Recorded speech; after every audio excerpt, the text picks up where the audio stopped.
Hello, this is the Watchdog, and welcome back to Fun with Watches. If watches weren't fun, you'd only need one. Today we're going to review the Paulareis homage to a Rolex OP. Let's start out with the wrist check.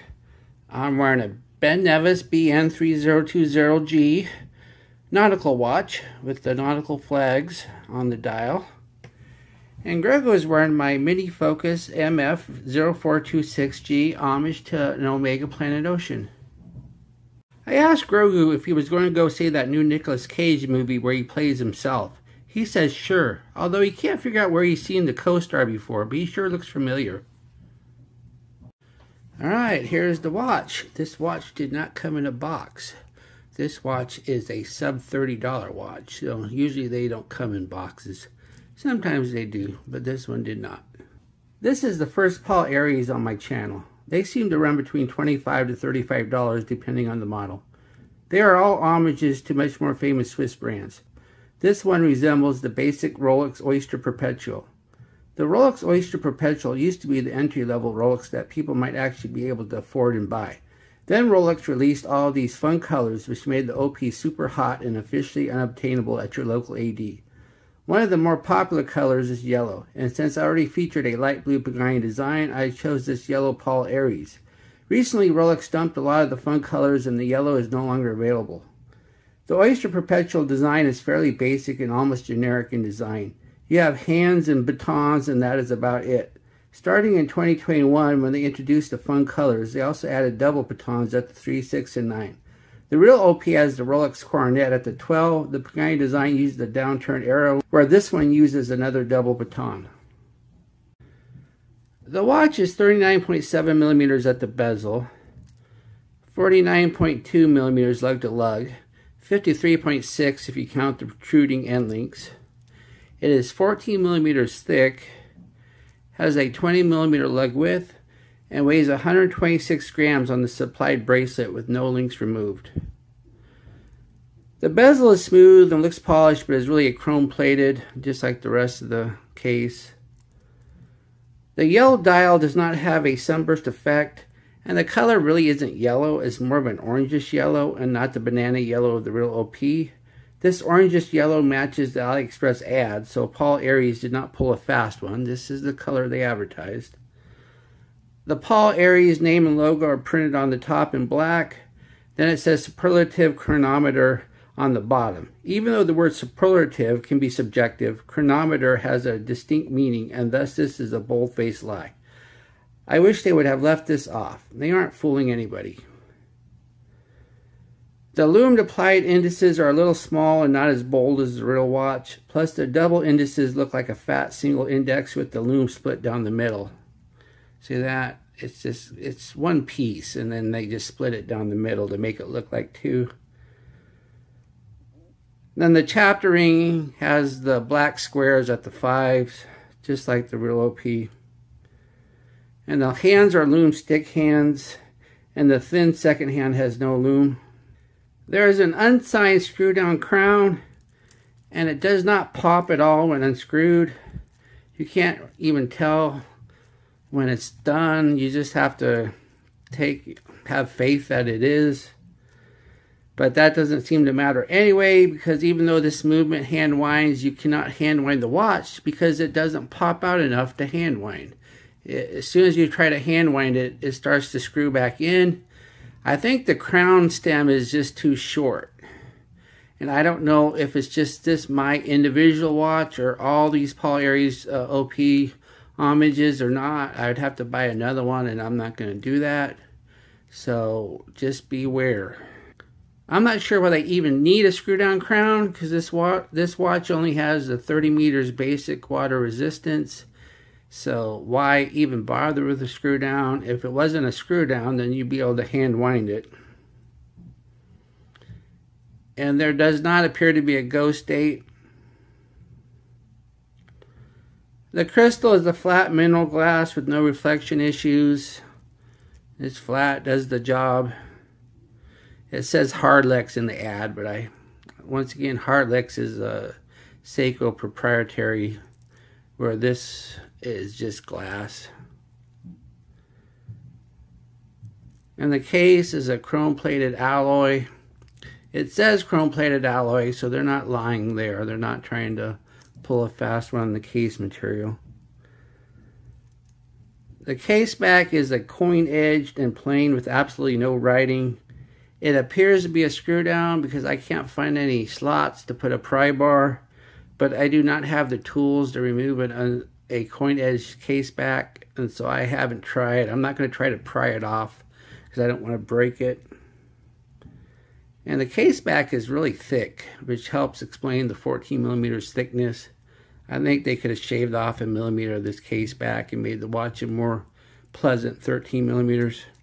I don't know the movement, and there is no mention on the AliExpress ad, and there is no writing on the exterior of the watch.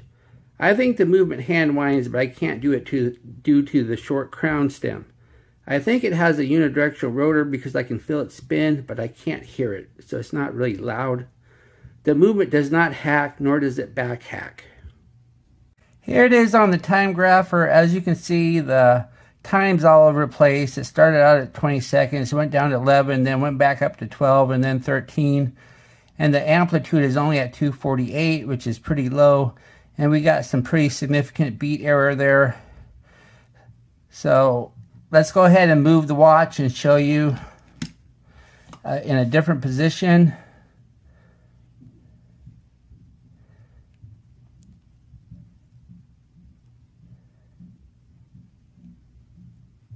And see, that's slowing it down a little bit, but it's not, see, it's not a steady line. It's going all over the place.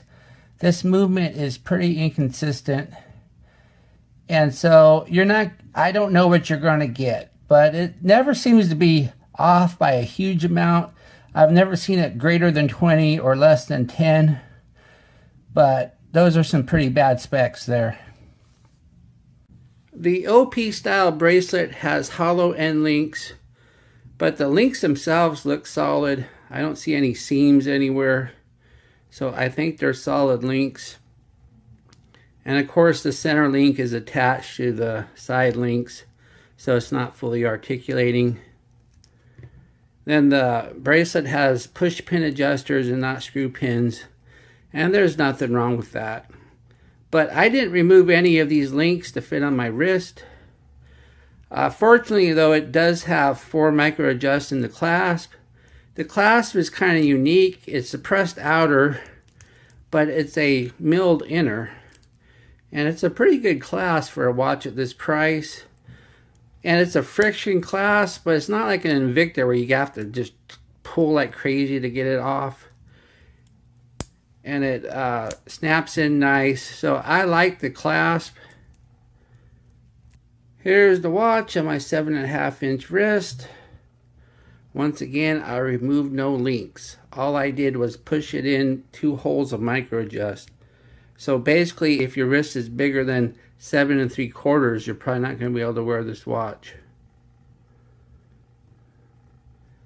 But it sits okay on the wrist. It's kind of tall though. I really wish they would have made the case back a little bit more narrow. I don't know if they had to because of the movement or not. But if they could have shaved off 1 millimeter of that case back, it would have looked a lot nicer on the wrist. Here we are in the Lume room. Nobody expects great Lume on a sub $30 watch, but let's take a look at it anyway. I did notice today, I went into my garage with the lights off and I could see the Lume quite well, so that's always a good sign. But as we speed up the time, we can see that everything fades fairly quickly. Unfortunately, the hands don't last as long as the double batons. And overall, this Lume is just, it's okay, but not anything good. What do I like about this watch? Well, I like the bracelet. You usually get rolled or hollow links at this price, but this one appears to be solid. And I really like the clasp. I like the fact that it has 4 holes of micro adjust. I like the fact that it has a milled lower. And I like the fact that it has a safety and it doesn't take too much effort to open, though, unlike one of those Invicta friction clasps. And the price is pretty good. I mean, an automatic watch with a steel bracelet for under $30 is pretty good. What are my gripes and groans? Short crown stem makes it impossible to hand wind. The double batons look really bad. I mean, they're basically a fat single baton with a little groove down the middle. Don't call a watch a chronometer unless it is. And the color is orange instead of yellow. And I don't like the fact that it has the coin edge case back because I don't have the tools to remove it. I know I should buy the tools, but I don't get very many watches with the coin edge. And the bracelet is just too short for larger wrists. Do I recommend this watch? No. The gripes and groans on this watch are way too long, and I struggled to find 3 things that I like. If it wasn't trying to look like an OP, I might like it, but it is, and the faux double batons just look ridiculous. Well, thank you for watching my review of the Paulareis I don't know what, and I will be back with another review, probably that Ben Nevis I'm wearing now. Bye.